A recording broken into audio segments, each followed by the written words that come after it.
Señor presidente Álvaro Uribe Vélez, muy buenos días. Doctor Fernando, muy buenos días a usted, a sus compañeros de la hora de la verdad, a los oyentes, y contento de que haya salido bien la cirugía de William Calderón, compañero suyo todos los días en la hora de la verdad. Muchas gracias, señor presidente. Afortunadamente, gracias a la enorme pericia de nuestros médicos cirujanos, el pronóstico de William Calderón no puede ser mejor. Le hicieron 3 puentes, 3 bypasses, está en perfecta situación y es posible que hoy ya lo saquen de la sala de cuidados intensivos. Una excelente noticia para todos nosotros. Señor presidente, la situación del país es muy delicada y no se mide por los bloqueos en las carreteras, que son muchos, sino que se mide por las razones que conducen a esos bloqueos. El campo colombiano, señor presidente, está destruido. Usted, que lo conoce mejor que nunca, sabe que ahora el campo no es productivo, que el campo está sometido a unas formas de competencia en las que no puede resultar ganador, que el campo está sometido a una política macroeconómica que ha destruido sus posibilidades, que tiene que pagar unos combustibles más caros que los vecinos, que tiene que pagar una energía eléctrica carísima, que está en una situación muy delicada. ¿Usted cómo la ve, señor presidente? A ver, doctor Fernando, yo creo que aquí el país tiene unas dificultades, y yo creo que a esas dificultades están confluyendo 2 elementos. Un gobierno que no oye a los sectores reales, no los oye a tiempo. Mucha gente se desespera porque han pasado 3 años sin soluciones, pero por el otro lado el grupo terrorista de la FARC, mientras dialoga con el gobierno en Cuba, aquí pone su gente a presionar con violencia a sectores ciudadanos, lo que nosotros vivimos en el departamento del Huila el fin de semana. El grupo terrorista de la FARC presionando a transportadores para que, obligándolos a llevar campesinos, también obligados a sitios para hacer bloqueos, etcétera. Entonces es una situación de falta de diálogo social por un lado y de falta de autoridad por otro. El tema del campo. Uno ve el tema, por ejemplo, de la leche. Se está diciendo, bueno, son los TLCs.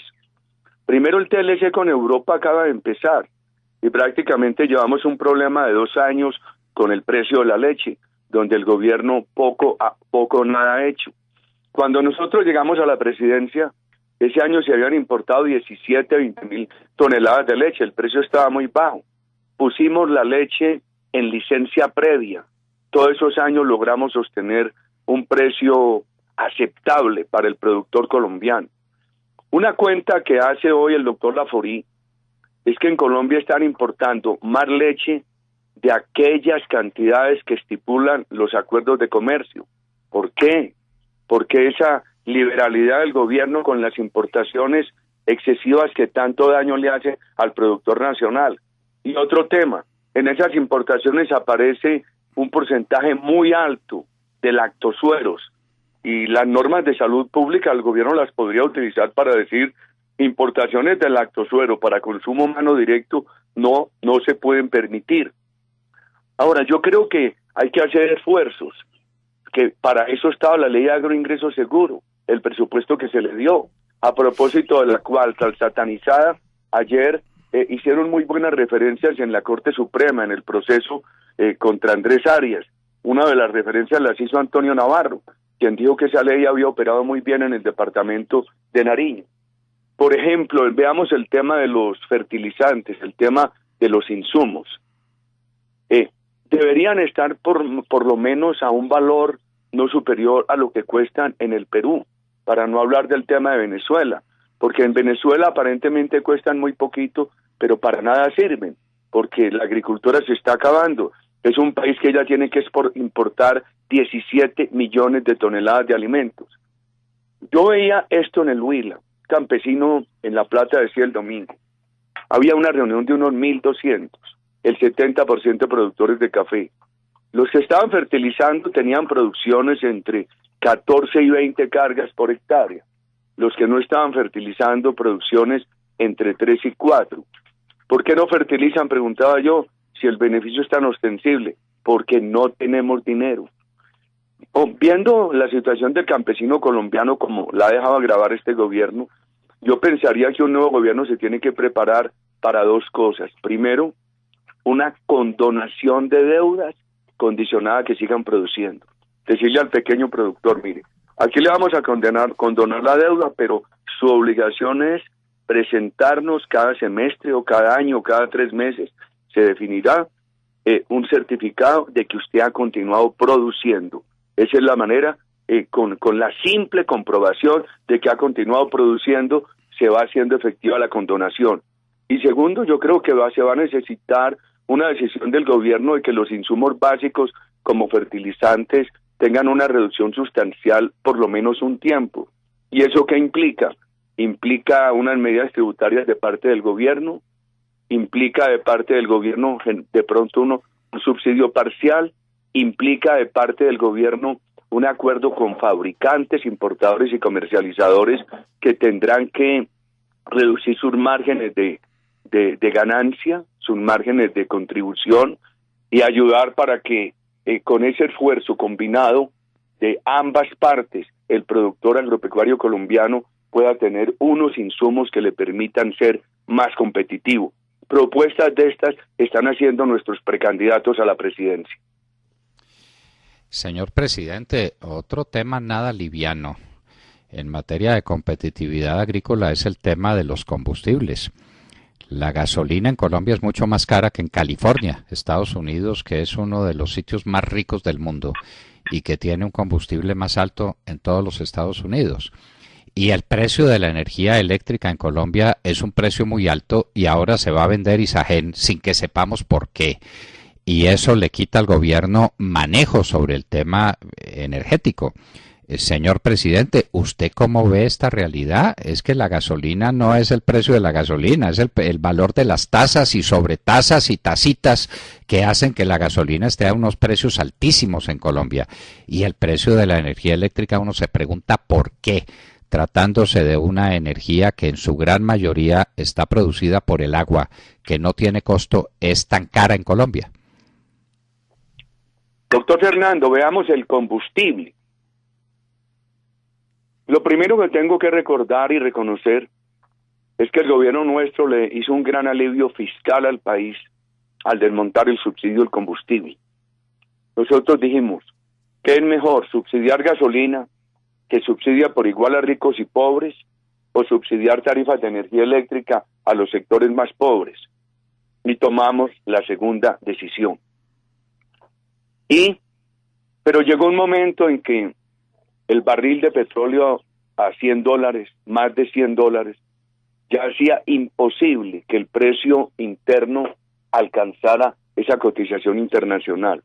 Y en ese momento yo le expresé al gobierno, bueno, el ideal es no subsidiar, pero a partir de un punto para arriba hay que subsidiar de alguna manera. Te quita cualquier tasa, cualquier contribución de esas sobretasas son departamentales y municipales. Hay unos impuestos nacionales. Entonces, cualquier peso que rebaje es menos ingreso de la nación o de los departamentos o de los municipios, que tendrán que hacer un esfuerzo porque de lo contrario es imposible bajar o sostener o darle un precio de alivio a los productores nacionales en materia de combustibles. Energía eléctrica. Hay dos escenarios, y esto está relacionado con su editorial, el que usted trataba ahora.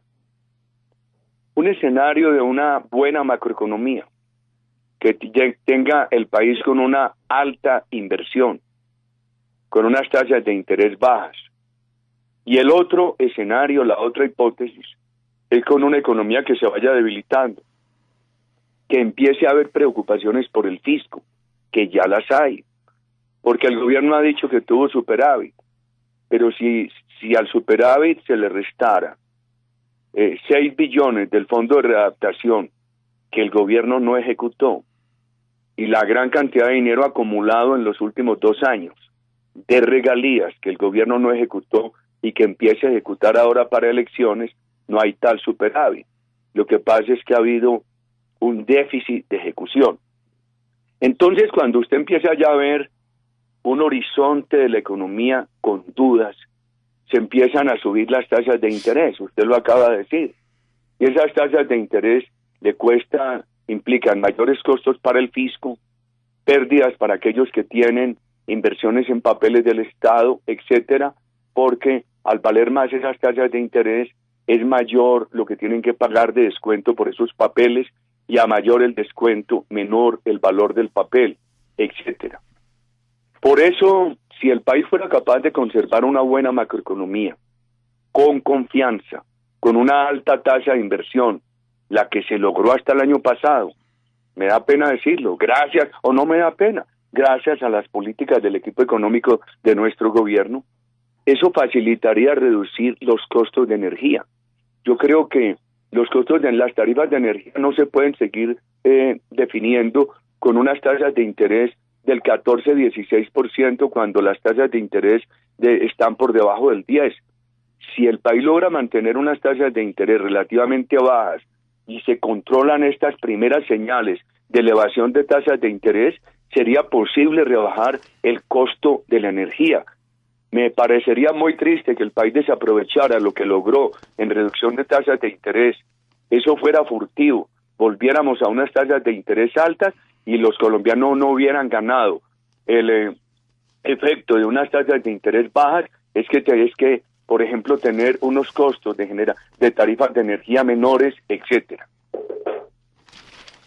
Señor presidente, hoy trae el diario El Tiempo una noticia que a mí me tiene escandalizado, pero no sé si es que me escandalizo fácilmente o que las cosas son como me parecería que son y debiera estar el país todo levantado preguntando de qué se trata. Mire usted, ante estos paros que provienen, como usted bien lo sabe, de muy distintos sectores agrícolas y de muy distintos sectores de la producción, pero especialmente agrícolas, el gobierno dice que va a atender los reclamos de la gente, pero que lo va a hacer por sectores, porque una sola mesa, le estoy leyendo textualmente lo que dice el diario El Tiempo, sería trasladar los diálogos de La Habana a Bogotá.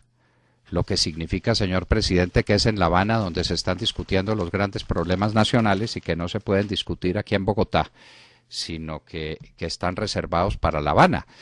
Entonces, señor presidente, ¿nos están negociando con las FARC? Las FARC son las que están tomando la decisión sobre cómo se maneja toda una política macroeconómica y tributaria y fiscal que converja en una situación positiva para los colombianos. Entonces aquí los lecheros por un lado, los maiceros por el otro, los arroceros por el otro, para que no se junten, porque no se pueden discutir todos los temas, porque eso sería trasladar los diálogos de La Habana a Bogotá. ¿Esto no es escandaloso, presidente? ¿Usted cómo lo ve? Con mucha preocupación, comparto lo dicho por usted. Este gobierno abandonó el diálogo social con la idea de que todo el diálogo es con el terrorismo. Cambió interlocutores. Cuando la política debería ser diálogo con el pueblo y autoridad frente al terrorismo, aquí lo que hicieron fue adoptar la política de negligencia con el pueblo y diálogo con el terrorismo. Y he escuchado yo, y eso va haciendo daño. Ayer le decía yo a unos periodistas que me visitaron que este país, por lo menos en un 65-70% de la población, había hecho el consenso de que se necesitaba una política de autoridad frente al terrorismo. Cuando un país construye ese consenso, gana mucho. Este gobierno desbarató ese consenso. No obstante que ese consenso fue el elector de este gobierno lo desbarató. Y entonces eso ha llevado a que mucha gente esté con el cuento de que no, en el posconflicto resolvemos esto, en el posconflicto resolvemos esto.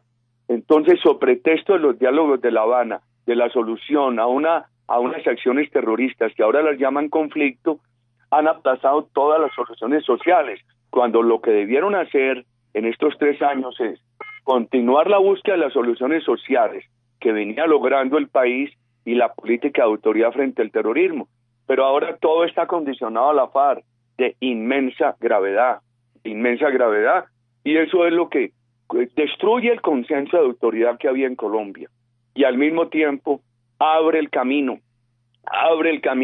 para que en unos pocos años Colombia tenga un gobierno castrochavista, que ahí sí, hombre, y ojalá ese escenario no se dé, pero hay que advertirlo para prevenirlo, para enfrentar, a fin de que no se dé. Ayer decía alguien de una cadena radial muy importante, ¿no? Es que el país se tiene que acostumbrar a las protestas. Perdón, a lo que no se puede acostumbrar el país es a tener un gobierno negligente y descuidado con los ciudadanos y totalmente frívolo y débil frente al terrorismo. Señor presidente, la otra noticia gravísima es que una porción muy importante de colombianos, millones de colombianos, están perdiendo el valor de sus economías y de sus ahorros con ocasión de esta caída en el valor de los TES, que es el aumento en los rendimientos. El gobierno se va a tener que enfrentar a una situación nueva y distinta que no previó debiéndola haberla previsto. Y es que los rendimientos de sus papeles iban a empezar a cobrar precio en el mercado nacional y en el mercado internacional. Señor presidente, ¿alguien ha mirado con seriedad ese asunto? Es muy grave, usted lo acaba de decir en su editorial, doctor Fernando. Y si bien allí hay un factor internacional, como en América Latina en alguna forma las monedas locales vienen recuperando lo que habían perdido por revaluación, o al contrario, se vienen devaluando, y cuando los economistas, cuando la moneda se devalúa, dicen, vienen perdiendo valor. Lo que le ayuda a las economías que habían sufrido tanto por la revaluación de las monedas locales. La moneda tal vez en América Latina que menos se ha devaluado recientemente es el peso. Entonces aquí hay un tema que viene del temor de que Estados Unidos en algún momento empiece a subir las tasas de interés, tome la decisión de que en la Reserva Federal no sigan inyectando los recursos a la economía porque consideren que la economía ya está en una senda estable y firme de recuperación y que podrían crear espirales inflacionarias de seguir inyectándole dinero. Entonces, como ya eso está en el ambiente, los mercados lo asimilan y aquí se empiezan a subir, se empiezan a crear dificultades de financiación de los gobiernos. Uno cree que la mejor manera de combatir eso es cuando un país mantiene una alta confianza de inversión, pero el problema en Colombia es que se ha venido debilitando la confianza de inversión. Aquí, frente a este tema, este tema, como usted lo ha planteado hoy, es una de las aristas que se derivan de tener o de no tener confianza de inversión. Cuando hay confianza de inversión, se maneja mucho más fácil una dificultad proveniente del extranjero. Cuando no hay confianza de inversión o cuando se empieza a debilitar la confianza de inversión, esa dificultad proveniente del extranjero se hace más difícil para enfrentarla. Señor presidente, hace muy poco el presidente Santos reconoció que no había hecho nada en materia de infraestructura, porque se había pasado los primeros 3 años del gobierno ordenando la casa, lo que quiere decir que usted la dejó suficientemente desordenada como para que fueran necesarios 3 años para poner orden en el reblujo, como llamamos allá en Antioquia y Caldas, que usted armó. Señor presidente, este tema de la infraestructura quedó a la deriva y ahora el gobierno dice que ahora sí va a iniciar las licitaciones. Usted es un impenitente peregrino por los caminos de Colombia. Señor presidente, ¿no se queja la gente todos los días más del problema de una infraestructura ineficiente, incapaz, saturada hasta los tuétanos por un tráfico que ya no lo resisten? ¿Cómo incide eso sobre el porvenir de Colombia? ¿Y qué responde usted al desorden que dejó montado, que ha necesitado 3 años de este gobierno para tratar de superarlo? Hombre, sí, parece que el presidente Santos no hubiera estado 3 años en nuestro gobierno y no se hubiera hecho elegir por nuestras políticas. Pero miremos, ¿qué país encontramos nosotros en materia de infraestructura en el 2002? La Ingeniería Nacional quebrada, todas las concesiones de primera generación en pleito, porque no se había cumplido con las previsiones de tráfico promedio diario, en buena parte debido a la violencia y al deterioro de la economía. Todo eso se resolvió. Estábamos en una situación fiscal muy precaria. no había proyectos, y avanzamos con gran cantidad de proyectos bien importantes. Veamos solamente a Bogotá. Le dimos casi $1.000 millones al doctor Antana en Mocus para que avanzara en Transmilenio. Le dejamos a la alcaldía de Bogotá un COMPES para entregar como 450.000 millones al año después de que se vencieran unas vigencias futuras de Transmilenio para poder empezar el metro, seguir Transmilenio y construir la primera línea del tren de cercanías. Han perdido 3 años y eso no ha empezado a ejecutarse. Dejamos en construcción y el gobierno no ha tenido ningún problema con eso, los primeros 38 kilómetros de doble calzada en la vía al llano, totalmente contratada y avanzando la doble calzada a Sogamoso-Tunja, a todos los destinos económicos de Bogotá, porque no la han terminado. Enseguida, el desorden que le dejamos al gobierno fue dejar 16 contratos de corredores de competitividad, avanzando bien. Por ejemplo, esos viaductos para bajar de Sogamoso al llano, y siga la vía del Sol, la autopista del Sol, de Bogotá a Santa Marta. Lo que sí le encanta al gobierno es ir a inaugurar los primeros 10 kilómetros de la carretera El Sol, de la ruta del Sol, o ir a inaugurar la doble calzada del Tolima. Eso sí le encanta al gobierno. Le dejamos una cantidad de obras, lo poquito que ha podido inaugurar es por herencia de nuestro gobierno. O debería el gobierno que vayan y recorran de Manizales a Santander de Quilichao, a ver si le dejamos una gran obra o un desorden, como dice el gobierno. O le dejamos, miren, yo sí vi al presidente muy contento inaugurando el edificio del aeropuerto El Dorado, que contrató con toda la honestidad que lo caracteriza Andrés Uriel Gallego, etcétera. Este gobierno lo que ha hecho es tratar de disculpar la pérdida de 3 años adjudicándole desorden al gobierno anterior. Creó una inmensa burocracia y esa burocracia nada resuelve.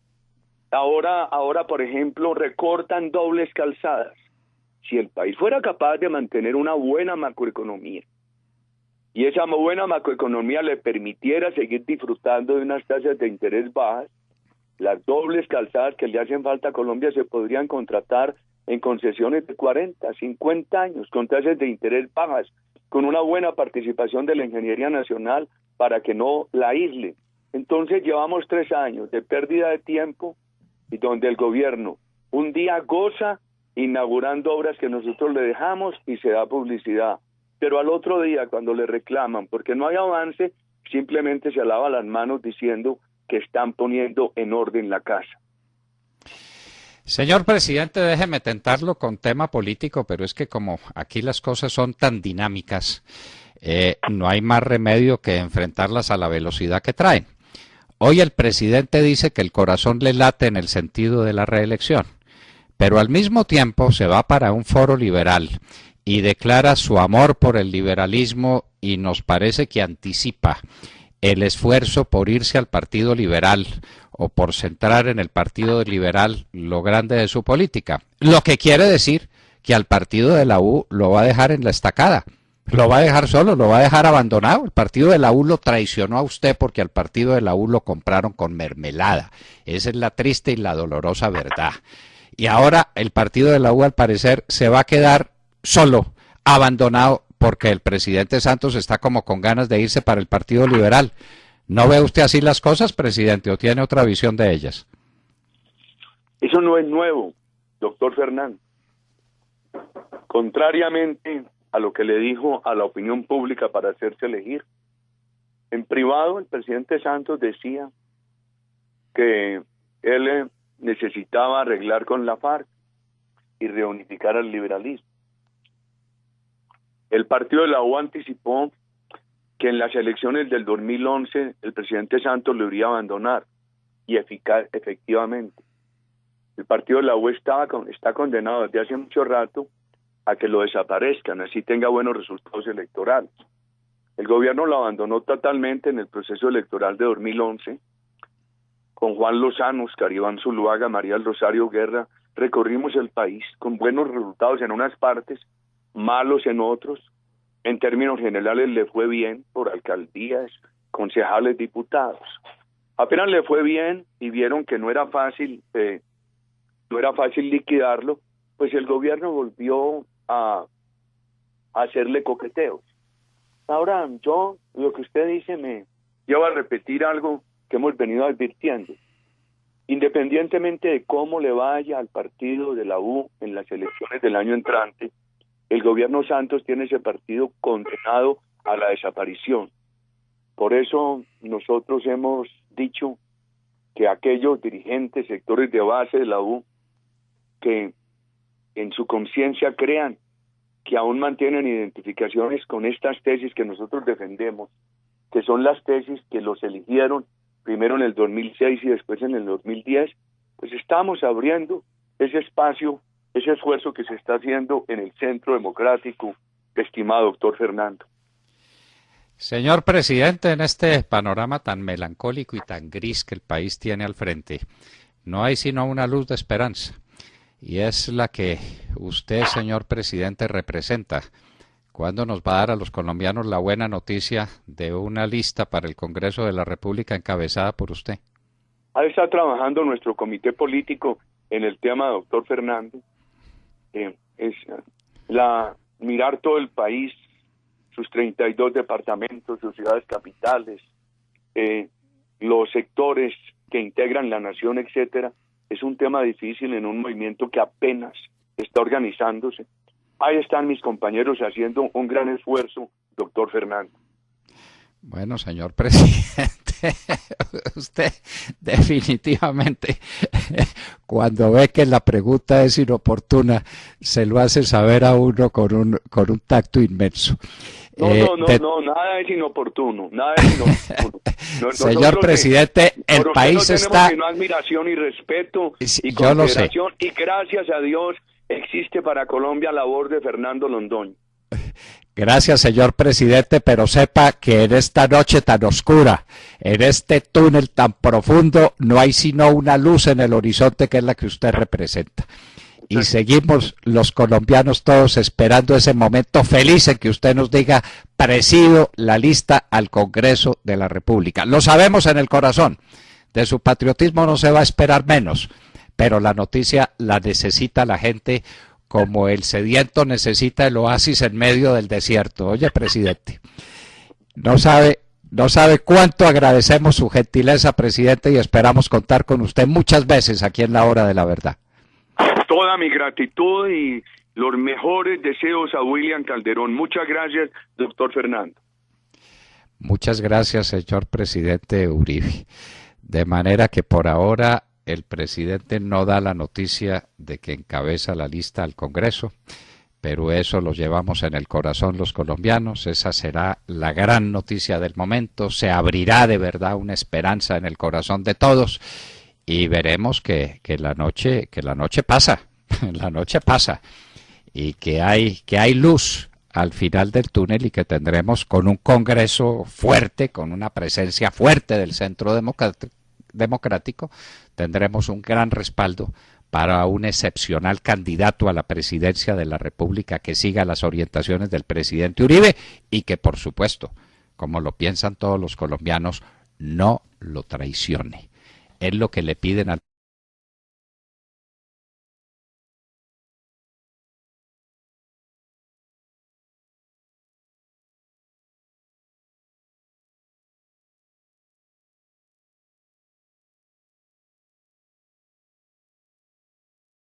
un gran respaldo para un excepcional candidato a la presidencia de la República que siga las orientaciones del presidente Uribe y que, por supuesto, como lo piensan todos los colombianos, no lo traicione.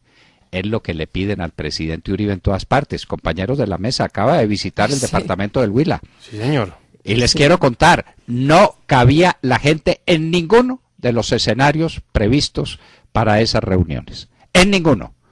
Estuvo en 4 municipios del Huila y el gentío era tal que la gente se quedaba afuera del escenario previsto porque no cabía un alma, no cabía un alfiler, esperando al presidente, que no está repartiendo mermelada, que no está haciendo promesas baratas, que no está regalando nada, porque sí.